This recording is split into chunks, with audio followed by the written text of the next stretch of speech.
There is a spiritual path which is absolutely in the mud. It is the mud. It is not just the gold. The mud is the way. And when you're in that, what is the best thing you can do is you can say yes to everything that's happening in your life. Every bit of it is your path. And you don't need to be judging it like, oh, this is not worth having, or that should never have happened, or all that. Well, that fits in some brackets, but when you're doing the mud path, you don't need to do that. You can just say, I'm in it. But when you do yes to everything, what happens is you transcend by saying yes. Quirky as it sounds, yes is transcendence. Here's the problem. God is everything, and yet not everything is God the good at the same time. Do you get that feeling? Sometimes you go, well, how is this good? What is this about? How can it be God the good, etc.? There's only one presence, one power in my life and in the universe, God the good, omnipotent. So I've worked this in many directions over the years, but here's where I am today. You have a body, and this body sometimes works incredibly beautifully, and sometimes it's ill. And now when it's ill, it's still your body. And when it's working really well, it's still your body. So though there's only one presence in one body, there's only one body, right? At times it seems to be working well, and at times it doesn't seem to be working that well. That is the nature of creation. And the path of following God, as I would like to lay it out today, is the path of finding perfect health. It's essentially moving in a direction that has the least amount of illness toward the most amount of good, the most amount of health and vitality. That is what following God is. And so God then becomes everything, and yet it also becomes this one thing. Now think of it, I've been trying to think of a metaphor for it. And so think of the mountain as the whole of God, but inside the mountain there is a vein of gold. And you can have the whole mountain and it can be worth very little to you, but if you get the gold, now you have something. And so while it is everything, what really makes us happy, healthy, productive, loving, friendly, the good experiences that we want, that is the gold. So you can be over here in the rock and you're still in God, but it's not that fun. Do you know what I mean? I was a river guide. You can be in the river and sometimes you're in the eddy. If you're in the eddy, it's not that you're not in the river, but that eddy is going nowhere, literally.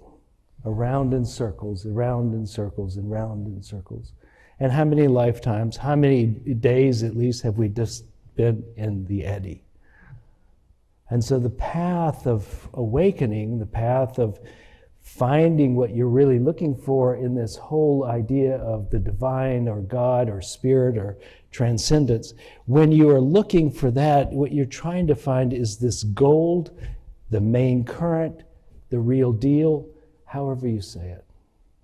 And so while my mind doesn't seem to be big enough to encompass all of this with clarity, these are my explorations. And so I want to talk to you today about the Lord's Prayer, which is the Lord's Prayer, meaning the prayer that Jesus said, here's how to pray. And he had not many words in it, which is one of the things he said, don't use a lot of words. Really, with the whole thing about the whole idea about this prayer, I think the essence of the prayer is it's saying, here's where the gold is. It's not a big, giant theological discussion. It just points right to a narrow vein of good life, this good life. So you don't have a lot of flowery language about God, etc. You don't have a lot of do's and don'ts. You don't have a lot of aphorisms and stuff. It's just kind of to the point.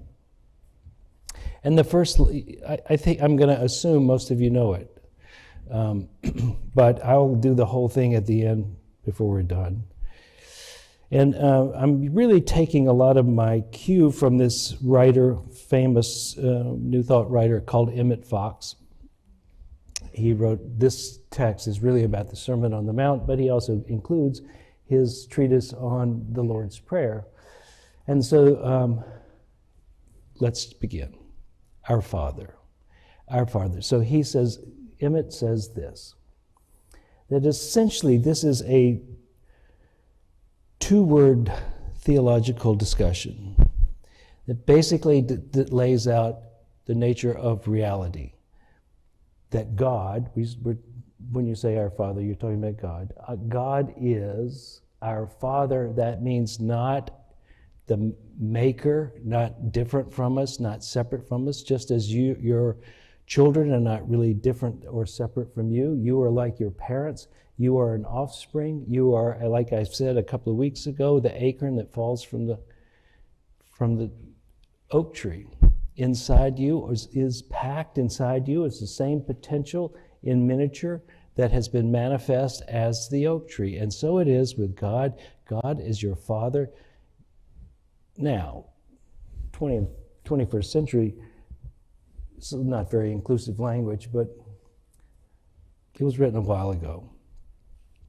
And so God as parent means you inherit the same qualities, right? You are God-like. You're not it, but you are God-like. To clarify it, the next line is, who is in heaven? Now, to Emitt Fox, what he's really saying, what he thinks Jesus is really saying here is from this ancient phrase, as above, so below, meaning that there is a cause and effect in life. Essentially, there is a pattern, a pure pattern, a transcendent, non-physical, beyond this world pattern. And when we're on the current, directly on the current, when we're finding the gold, when we're doing that as above, in this transcendent way, so below. So our Father who art in heaven is saying we are a piece of that, and yet that holds the pattern, and we are the manifestation. That is the template of, that is the pure gold, and we are the becoming of that. We are the making it real. So in essence, we are the hands of God, we are the feet of God, we are the face of God. We've heard that in many a song, I'm sure, that you also are that one who manifests the divine by the way you live your life. And I think you can manifest the divine in a good way or a bad way, in quotation marks. In a easygoing, happy, loving way, or you can be that jerk down the street. That's right. Amen. So choose. Essentially what this prayer is about, how do you align yourself with the divine so that you're riding in the main current, not stuck in an eddy, where you can be mining gold instead of rock. And so, you're not God in the patterns sense, you're God in the manifesting sense. And it is our privilege and our obligation to some degree to manifest that gold, to be that pattern made manifest. And you can choose not to do it. And you're still part of the whole thing. You're just rock instead of gold.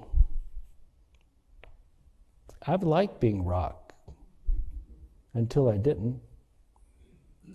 Until I don't. It comes and goes, as you know.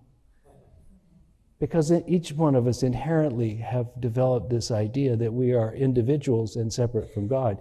We are individual, meaning undivided. We're undivided in our patterning from God. We have the patterning, but we are not fully formed as we could be if we would find that line and get on it. There's a phrase I heard somewhere long ago and have never been able to forget it and never really understood it either at the same time. You ever have those? They're talking about Indian music, and there's a Shruti note, and I looked up Shruti note today for the first time. And Shruti note is the smallest increment of sound in the Indian way of dividing into notes. The smallest note you can have, one of 22 within our octave. Doesn't make sense to me. But throughout the whole of any spiritual music, there is this consistent Shruti note, is what the saying said. There is this tone, this one thing that goes right down through all the music that is playing, is the Shruti note. That one note, small, but the way is narrow, this Shruti note. And when we can pay attention to that, when all the noise is about us, now we're on the path. We can hear the core of it. And so, yes, you are always the divine, even when you are just a rascal, even when you are a rock, even when you're floating in an eddy. You are that rascal for sure. And there's really something great about being a rascal, isn't there? I mean, did you ever want to be perfect and pure? I know some people who do. They're really not obnoxious. But life is so full. I was having a conversation with some people, and two philosophies showed up in the same place at the same time. One was, we should transcend this. We should be beyond this. We should be of another plane. We should be on the higher plane of existence, and we should be able to look down on all this that is going on from a higher place. And another person said, no. You came here to be in the game and to feel it and to get beat up and to win and to lose and to strive and to have that. And I went, yeah, they're both right, aren't they? You are to be in the game. And you're to be beyond it. And what really struck me in that conversation was I was hearing Buddha saying you should be beyond this world. You should be beyond desire. And the other one was Jesus going, hey, I tell you what's really going to be great. I'm going to do the whole thing, and then watch me. I'm going to get killed. And it's all going to be part of the plan. And it's going to be perfect that I go through all this, and I will say at the end, it is finished, meaning it is completed. I did the whole banana. And I never understood why Jesus did that until I realized that there is a spiritual path which is absolutely in the mud. It is the mud. It is not just the gold. The mud is the way. And when you're in that, what is the best thing you can do is you can say yes to everything that's happening in your life. Every bit of it is your path. And you don't need to be judging it like, oh, this is not worth having, or that should never have happened, or all that. Well, that fits in some brackets, but when you're doing the mud path, you don't need to do that. You can just say, I'm in it. But when you do yes to everything, what happens is you transcend by saying yes. Quirky as it sounds, yes is transcendence. And so you can do the path of purity, and you can do the path of mud. But if you're going to do the path of mud, say yes without equivocation. Without preference. Say yes to the whole Megillah. Now, if you're going to have preferences, maybe you better check out this side over here. Because this has sweetness in it, and it has transcendence. Now, to get there, you will probably have to go through a bit of difficulty. Nobody said it was easy. Well, somebody did. My way is easy. My burden is light. Jesus said that. Buddha said life is suffering until you transcend it. So those are two paths laid out for us. And this, interestingly, that this Lord's Prayer is saying, here's how to be in the mud and yet make it good. Right? I told you I'd be working it out in front of you. Thou art in heaven, hallowed be thy name. And so in Jewish metaphysics, when you give someone a name, what you have named is their nature, meaning how they really are, their fundamental essence. So the hallowed be their name means holy or whole or healed. It comes from the same root word, hallowed be their name. So if you are talking about the divine, you're talking about God at that moment, then God is that divine, that healthy, that whole, that ease, that beauty, and that totality. And when you're in the mud, you really want to know that. Because this is quite difficult. You know it. How many of us have that life? We have mud. We have things that we don't think we can handle in our life. We are growing through the difficulty, the striving, the becoming. We're having all that, and we need something to guide us that takes us from the sharp edges to the smooth. And so that is the hallowed aspect. Hallowed be thy name. Look to that. Look to the holy. Look to the God that is good. Look to that. You may be in the mud. Look to that. Hallowed be thy name. You want to find that nature. That nature is the same as your nature. Find it. Look to the internal experience of the divine so that you can follow it. You have to, as we were doing in meditation earlier, you have to find the golden thread. You have to find that thing that teaches you where to go, who to listen to, who not to listen to. And it is a unfolding experience, and it will be there with you. It has been there all along anyway. And you have found it, and then you have forgotten it. You know that. But to look for the hallowedness of this whole thing. So the next line is, thy kingdom come, thy will be done on earth as it is in heaven. So in other words, find that Shruti note and make it manifest in your life. Find it. Listen, hear, thy will be done. Take your little ego and let it follow instead of lead. Right? How many of you have dogs? And you walk around on a leash and the dog leads you.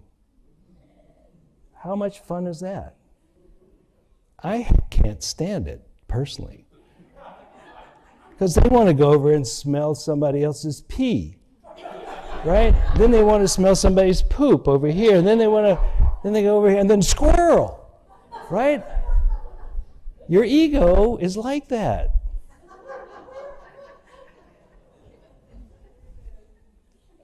Tell your ego to heal.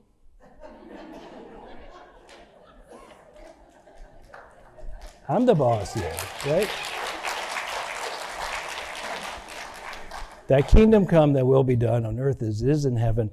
That pattern is there. Our job is to make it manifest. That's how it works there. And the next line is, give us this day our daily bread. And so the way that works is, many of us think, quite rightly, this is about getting stuff to live on. And Jesus said it is God's good pleasure to give you the kingdom, right? To give you everything you need. What father would give, when asked for a loaf of bread, would give a stone or a snake? None. So he says, your father's good pleasure to give you good things. But the best thing, the other thing that this is relating to, is the realization of the gold inside you. That Shruti note, the progressive realization of your inner divine nature. That is a form of daily bread as well. Not just the bread that holds the body together, but the bread that feeds the soul. The one that makes this experience, whether it be really dirty, muddy, or fairly shiny muddy, it makes it all beautiful. It makes it worth doing. It gives us that spiritual remembering that empowers us to actually make manifest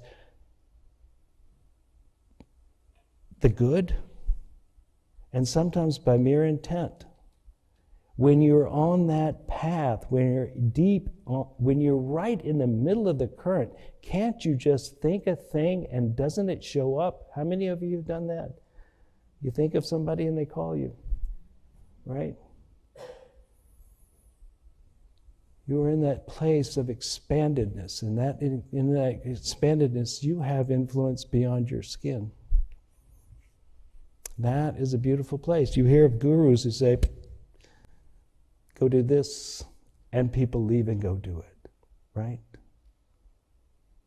Or things manifest for them, or whatever, but it's because they're in the path, on the flow. It's not because they're all mud, it's because now they're more gold than mud. And from the place of gold, many things that are possible are not possible from the place of mud. So the realization of daily awakening to your realization, and you can't force it, which is really a drag, isn't it? How many of you, I'll speak for myself, have hoped, planned, prayed, gone to India, done all that stuff, right? So that I would have like that bolt that would go bam, and I'd be, yeah, now I got it. And instead it comes by dribs and drabs here and there. Some people have the bam. Eckhart Tolle wakes up on a park bench one day and he's just happy. How cool for him.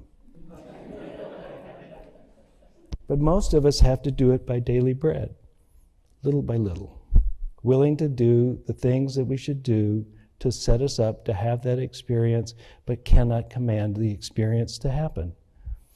Often in meditation, when I'm teaching meditation, I talk about it being a trap door. You sit, you relax, you focus, you come into yourself, and then the trap door opens or it doesn't. Maybe all you have is chatter, and maybe one day, poof, you fall into it. But you do, if you don't do all that other stuff, the likelihood of you falling into it is much less. It's almost like saying, if you want to catch a fish, it really helps to bait the hook. Right? Okay. Daily bread, next one, next line. Forgive us our trespasses as we forgive them that have trespassed against us. Now we're getting into some really cool stuff. Because this path of mud has some yuckiness to it. And when we want to go toward the gold, or when we want to go faster, cleaner, better, you can't carry all that mud with you. You have to start to leave some of it behind. You have to leave a lot of it behind. It's sooner or later you're going to leave it all behind. And the way you do it is forgiveness, because forgiveness is, when you're not forgiving, what you're doing is you're saying, I'm going to hold on to this. I'm holding on to the mud. This is me. I was hurt as a person, and I am insulted and angry, and I will hold on to this as long as I want, and you may. But it will feel like mud the whole time. And you will not find gold in doing that. You will find more mud. And you can't find gold and be that muddy. You have got to forgive if you want to get to the next thing. And forgiveness is not always easy, especially the things that really hurt, not the little ones. Little ones, maybe you do okay with it, but the big ones you go, defines my life. Not changing it.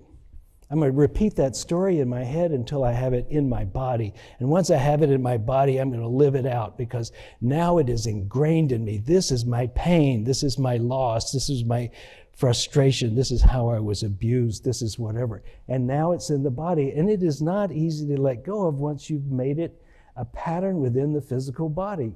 Granted. But forgiveness is the way out of the mud. And there's no other way to get out of the mud if you don't forgive. And so the whole Course in Miracles, which is a big, thick book, and it has a companion book with it too.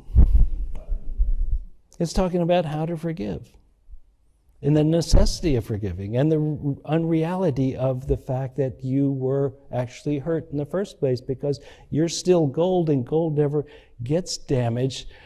Mud gets changed and pushed around, but the gold never changes, and that's what the book is trying to tell you over and over. You are gold, not mud, but you won't know you're gold until you stop holding on to the mud, until you forgive. And when you forgive, you're forgiven. The same mind that holds someone else accountable for what they did to you holds you accountable for what you did. The one that will not let go of someone else's guilt is the same one that holds you in the guilty place. It's just a guilty mindset. It is a dangerous but difficult thing to have inside you, but most of us have it. We tend to not want to forgive. But if we do forgive, then we move out of the mud toward the gold. And then the gold can shine right through you. The pattern can flow through you. You can live that life that is about the kingdom of heaven being made manifest in you. You can do that. But as long as you're holding on to your hurt or your own condemnation of yourself, I should say that again, your own condemnation of yourself is in that same basket of unforgiveness. When you release others, release yourself as well. Because really, this is just a game of mud over here. It is not the truth. It's not the totality of reality. It is the way it is played here in this specter here. At this level, that's how it's played. But to be happy, let's say, in its real sense, to be happy, let it go. Wash yourself. Let your sins be washed away so that you can come back into the fullness of the gold experience. To be that again. So, forgive us our trespasses as we forgive them who trespass against us. You will be forgiven as you forgive. It's part of the tit for tat, let's say. Kind of the way it is. Kind of like yes and yes. So let it go and move on and transcend. I promise you, that forgiveness is not easy. I was here for about 7 years, and they say a minister has one talk really, and they break it up into little pieces, and they say it over 50 weeks a year. And I tried to be different, but I always had this one fallback I would go to. I'd talk about forgiveness. And finally, one of the members of this church who had been here a long time and had been here for that full 7 years said, "Why don't you just get over it?"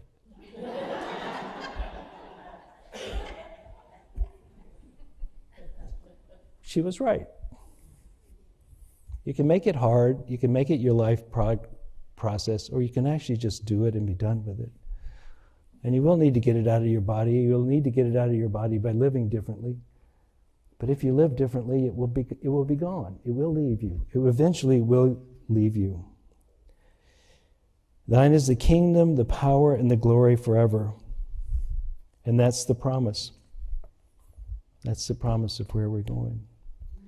Once we align with the whole of it, once we align and live in that, and we have done our forgiveness work, we've had our revelations, we've recognized that we are one with the one, and that we also need to move into the experience of being one with the one. But once you get there, boom, now you're in the kingdom of heaven, and that goes on forever. You did it. You did the life of mud.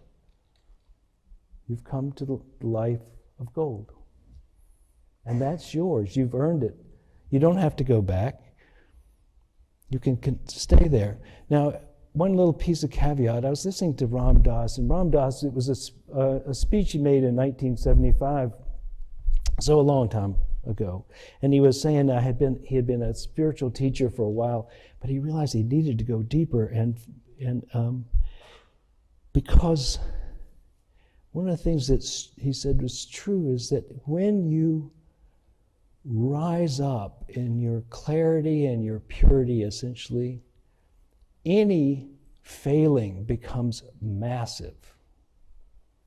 Anything that, whereas before you were covered in mud, you didn't even notice it. But then you get all clean and shiny, and then a little speck really messes up your whole experience. So the need for purification goes deeper and longer. And Ram Dass was already a spiritual teacher, but he said, I wanted to get to a higher place. And he said, now that I'm at this higher place, I cannot mess your karma up by telling you the wrong thing. Even what I tell you, if it's not exactly right, will not hurt you because I have pure intention. And so that might be one of the real secrets to this whole thing. Though you may not be perfect, you set your intention to move into the kingdom of heaven by living out the pattern that God has for you to know yourself as the highest being you can possibly be. Set your intention on that and do the work. The kingdom of heaven is yours. Let us pray.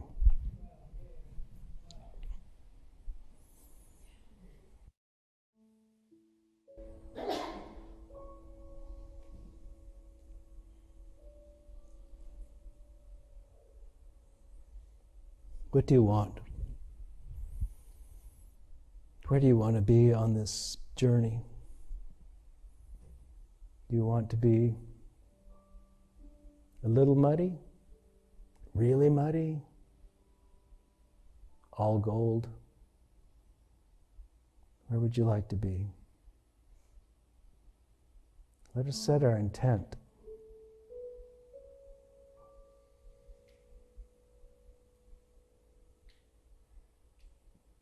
And truly our intent may change as our daily bread comes. But know your intent at this moment.